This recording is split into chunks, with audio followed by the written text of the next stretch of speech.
This is the evening news for Wednesday, September 25, 2013. I'm Michael Young. Thanks for joining us. Making the headlines tonight, market vendors bemoan the sewage discharge. Decomposed body fished out of the Linyandal Canal. Government says the OAS anti-corruption team's visit is nothing new. And sought turned for Course's $1 billion distribution center. Now for the news in detail.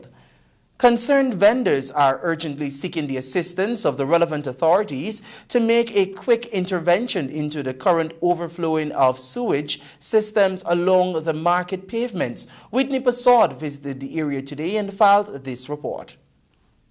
Vendors at the new Vendors Mall have complained that a significant amount of customers are being turned away daily by the overbearing stench of the overflowing sewage systems here in front of their businesses. Vendors are worried that the continuous overflowing of the sewage systems in front of their business places can pose a serious health threat to their lives and customers. If the relevant authorities do not take immediate actions, the market vendors say that the next step is staging a protest to let them know that they mean business. Speaking with the Evening News, a group of frustrated merchants expressed agony at the issue that has affected sales for a long time now. According to the vendors, the Ghana Water Incorporated GWI came once since the issue first occurred and flushed out the clogged drains, but the very next day the systems overflowed. Out of desperation, the vendors claim to have reached into their own pockets to pay workmen to wire out the blocked sewage systems. The scent is unbearable, they say, and among themselves, monies are being spent on detergent and air fresheners to bring a short-term relief to customers. But the sense of bleach and other freshening products drowns before long by the high-scented stench emanating from the sewer. They have sounded an urgent call to all the necessary authorities to take hold of the problem before it gets out of hand.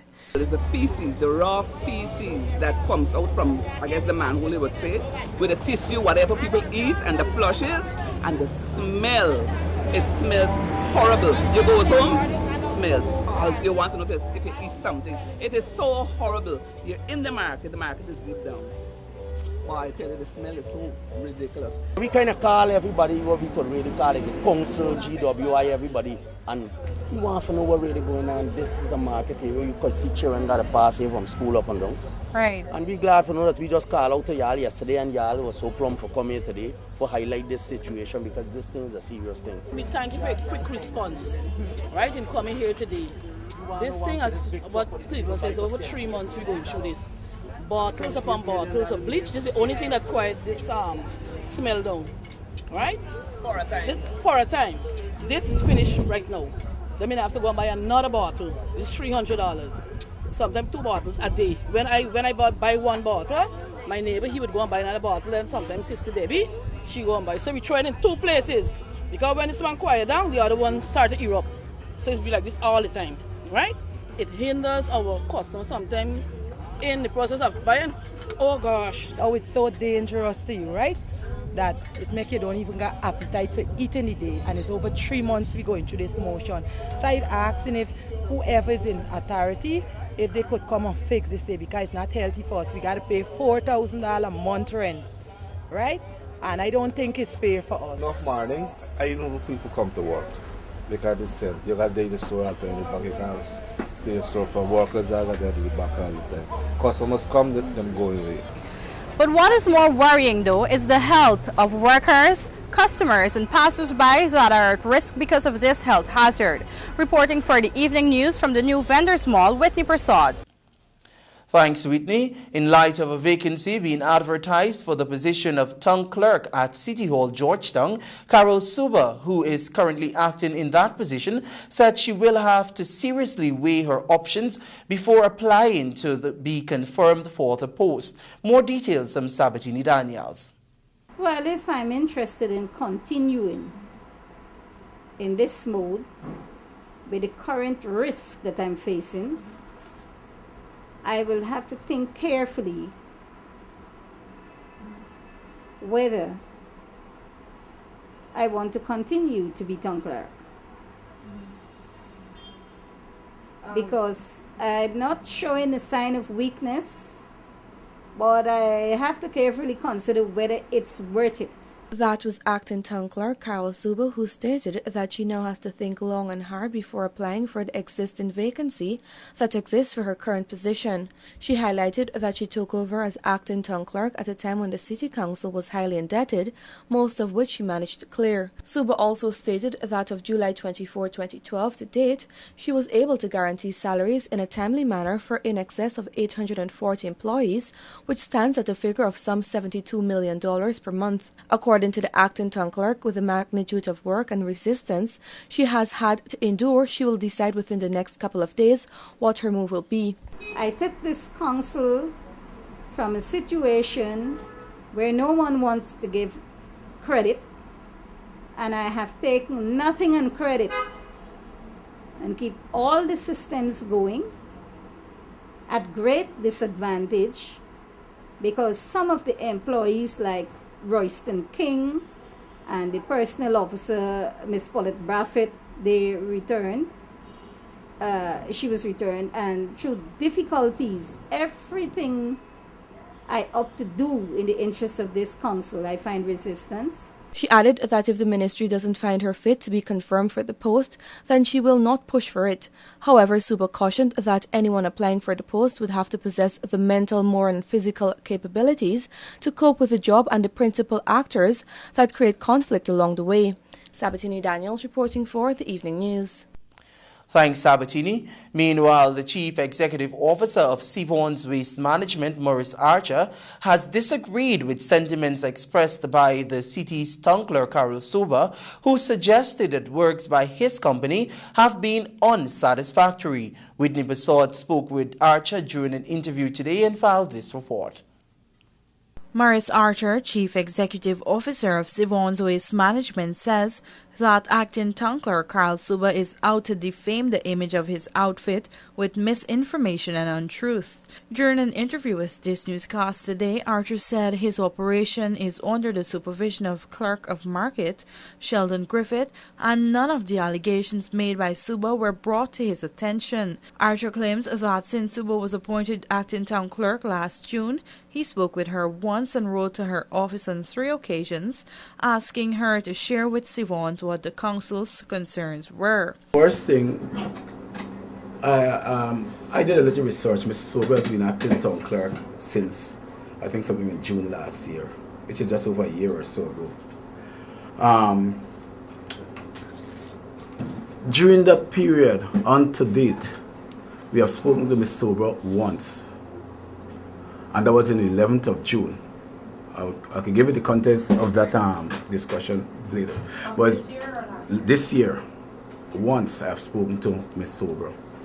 So the first thing that amazed me, right, if we were not performing, at least since Ms. Suba is on the job, we haven't got a word from Ms. Suba in terms of any proof of performance, whether verbal or written.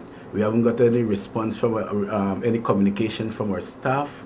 Additionally, he clarified that Sewage does not have any responsibility to clean Stabroek or border markets. Yesterday, Suba during the statutory meeting raised issues relating to the termination of Maurice Archer as the contractor to pick up waste at the border and Stabroek markets. Last year, Suba took the decision to terminate Archer's contract due to unsatisfactory work displayed. While Suba claims that the council pays over $40 million per year to Archer, the CEO says that payments from City Hall has been moving at snail's pace, despite her list of complaints. For the Evening News, Whitney Prasad. Crime Chief Silal Pasod has disclosed today that the suspect held in connection with the murder of policeman Michael Cumberbatch, which occurred on Monday, has reportedly confessed to the crime and was identified positively on a parade held earlier this morning. This newscast understands that the suspect, residents had said, was in the area most of the day on Monday, inquiring about someone named Kwesi. He was later arrested and will be charged soon, according to sources. Cumberbatch was shot twice at his North Sapphire squatting area home.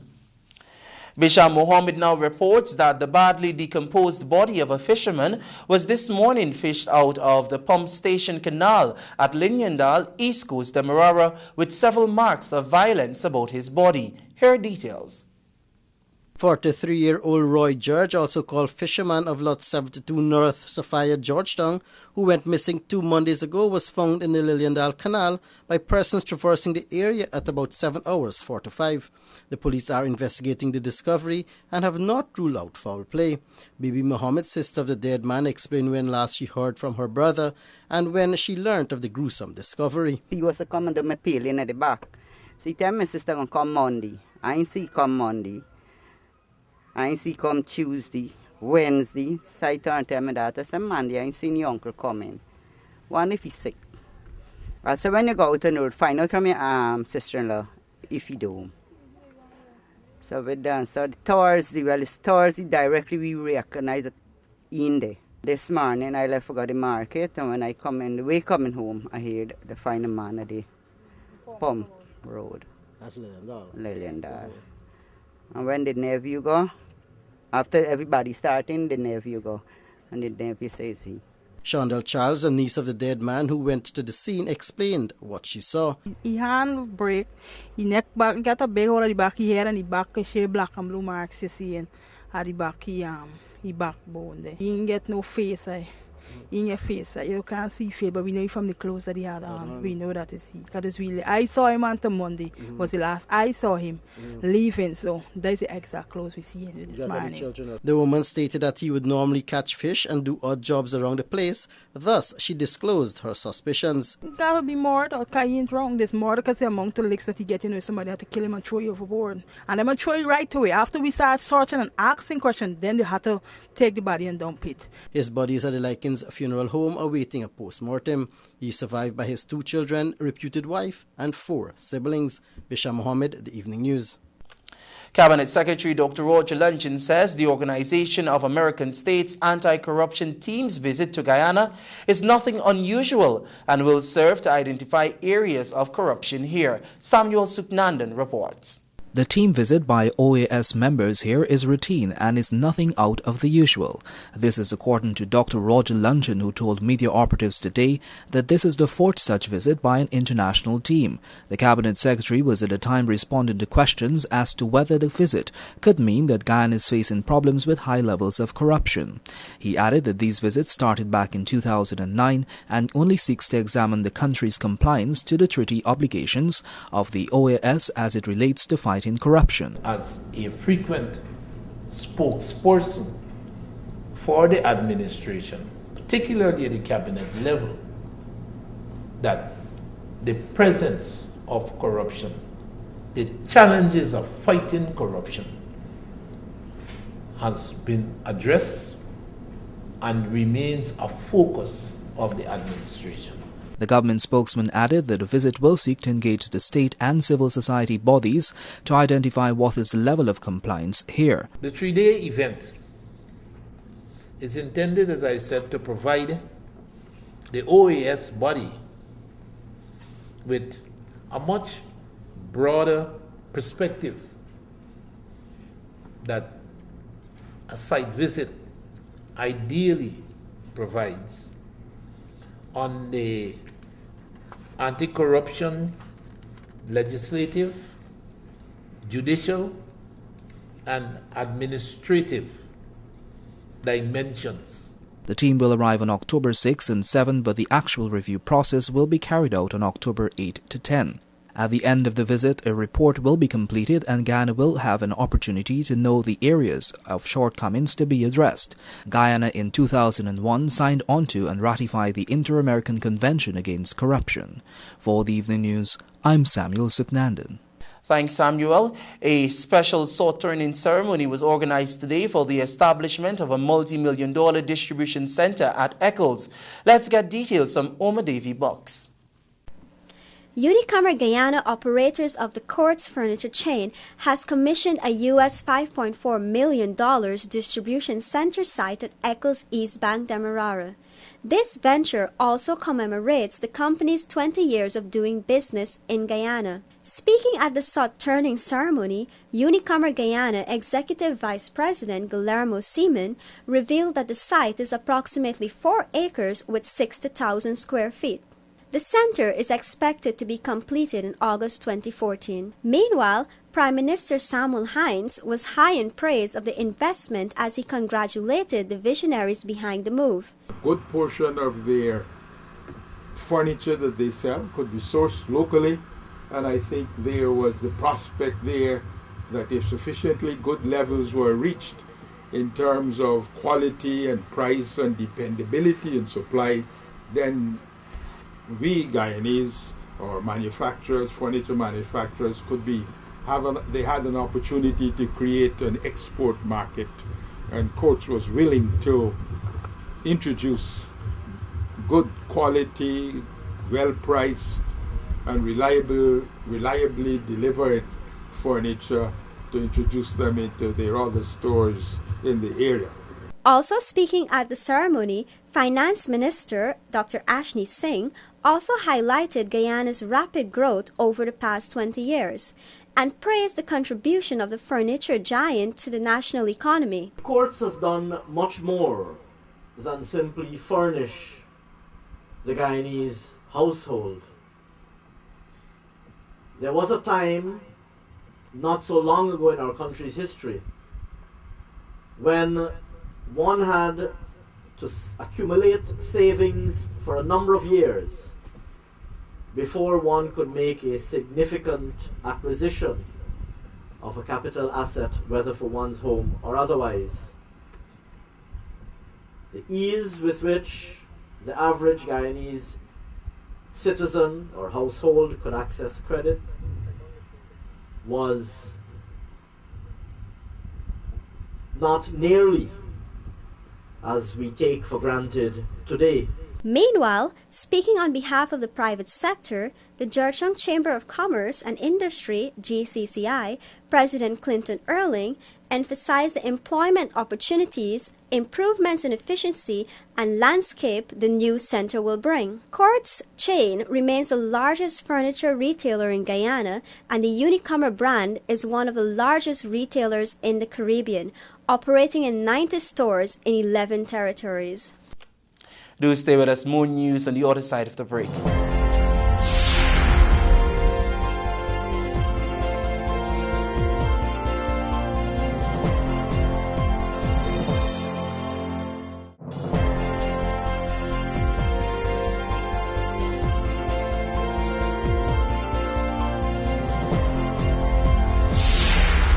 Welcome back, you're tuned to the Evening News.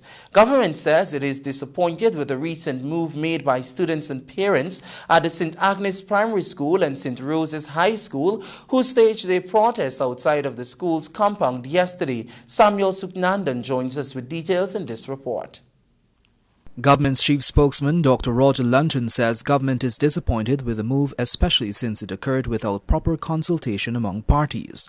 He added that the protest was triggered by persons who have political agendas, and this should not have happened, especially in the manner it did. Protests have occurred and will occur. I think the condemnation of which I spoke and associated with Cabinet and Cabinet's position is the disruption in the classes. The Cabinet Secretary said he believes that the protest was in no way spontaneous. He expressed dismay at the way situations like these are handled, especially if it is one that could be addressed within a short period. There are protests, and then there are protests. And I cannot for the life of me fathom second farmers, third farmers, fourth farmers, and their conscious involvement by opposition-led, APNU-led elements protesting during school hours. Yesterday's protest saw parents of students attending these schools once again armed with placards as they protested for a new school building. These parents said their children are made to study in very unsanitary conditions. They are calling for government to rebuild these schools, but at a new location if these problems are not fixed. Education Minister Priya Manichan met with the Parent Teachers Association for both schools yesterday in an effort to iron out these issues, but the ministry has not made any official statement on the matter. Reporting for the Evening News, I'm Samuel Zugnandan. Seems like quite an extensive program is planned. You're tuned to the Evening News. Do join us after these messages for more news.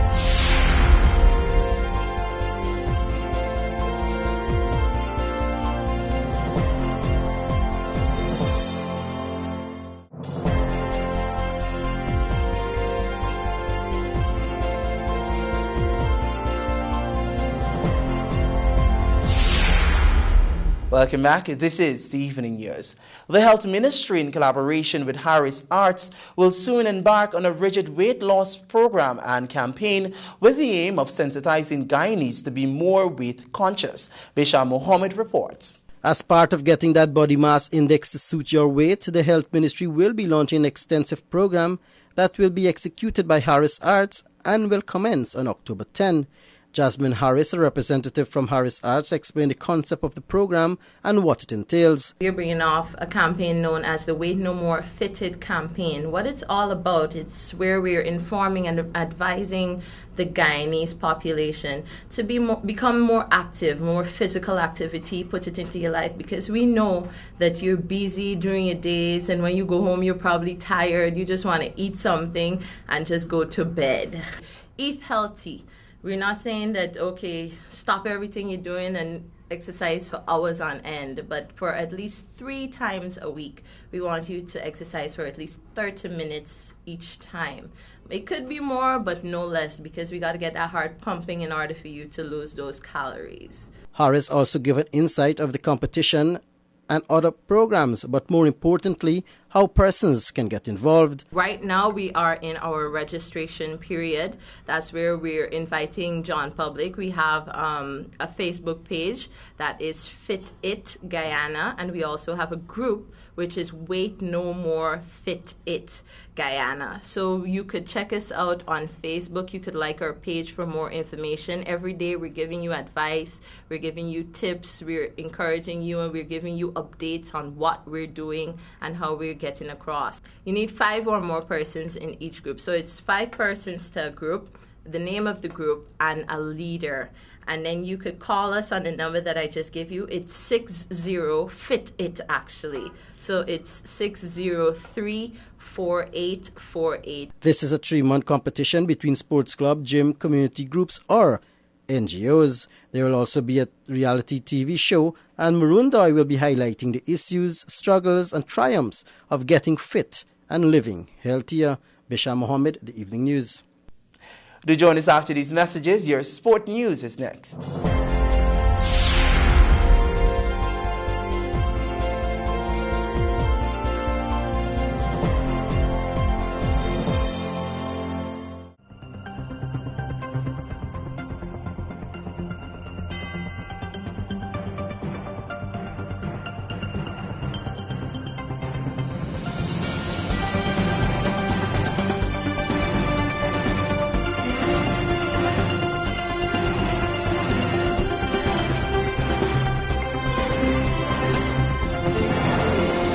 Welcome back. It's now time for a look at your sportscast. Kashif and Shanghai prepare to abandon the 23-year-old tournament. Berbice and Essequibo in a must-win situation to reach the Pepsi Intercounty Final. Bushlot Turf Club race meet officially off. Enmore Cricket Club Pavilion commissioned, and Otago and Rajasthan Royals win the latest Champion League games. It's now time for a look at your news in detail. The Kashif and Shanghai organization has announced that it will not hold its tournament parallel to and after, and is prepared to walk away from the 23-year-old event. Tristan Joseph reports. During a press conference held Wednesday at the Watercress Hotel, Kashif and Shanghai organizers revealed that they will not host their tournament alongside any other football event. We are not confident that we will be given permission. If we are given permission, if GFF is running their tournament parallel, GFA is running their tournament parallel, if they are also given permission, we will not be doing our tournament. Co-director of the Kashif and Shanghai organization, Kashif Mohammed, related that there was no response from the Guyana Football Federation for hosting the tournament through GFF affiliate Guyana's Women's Football Association. Gentlemen and ladies, up to as we speak, there is no reply from the Guyana Football Federation to the Women's Association, so the Kashif and Shanghai and the women's can get together and start saying, well, we got to do this, we got to do that, let's go behind this, let's go behind that. So that's the position. Further, Mohammed admitted that the organization always knew that they had to go through the GFF. It's nothing new, a part of it. As a matter of fact, it is constitutional that that happens. But then, when we started 23 years ago, we came through football clubs in Linden.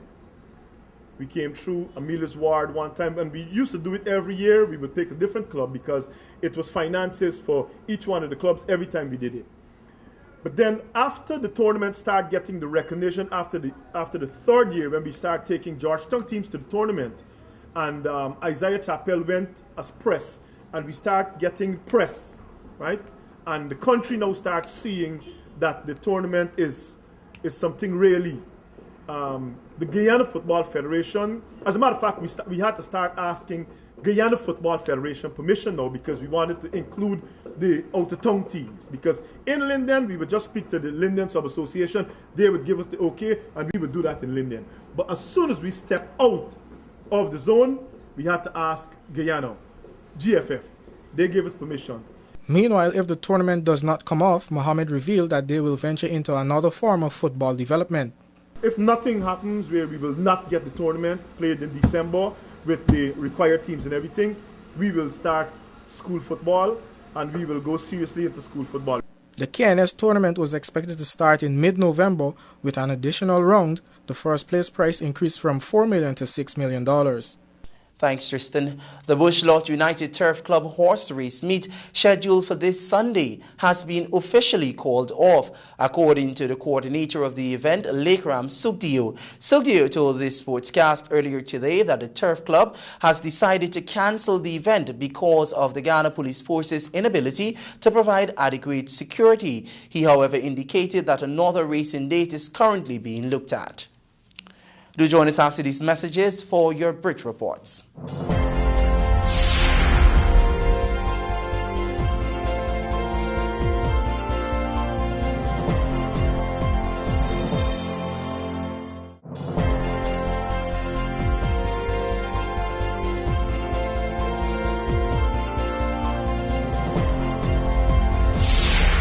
Welcome back. It's now time for a look at your bridge reports. The Demerara Harbour Bridge will be closed on Thursday, September 26 at 9:30 for a period of 1.5 hours. The Burbis River Bridge will be closed on Thursday, September 26 at 8:50 for a period of 1.5 hours. That's your Wednesday, September 25 edition of the Evening News.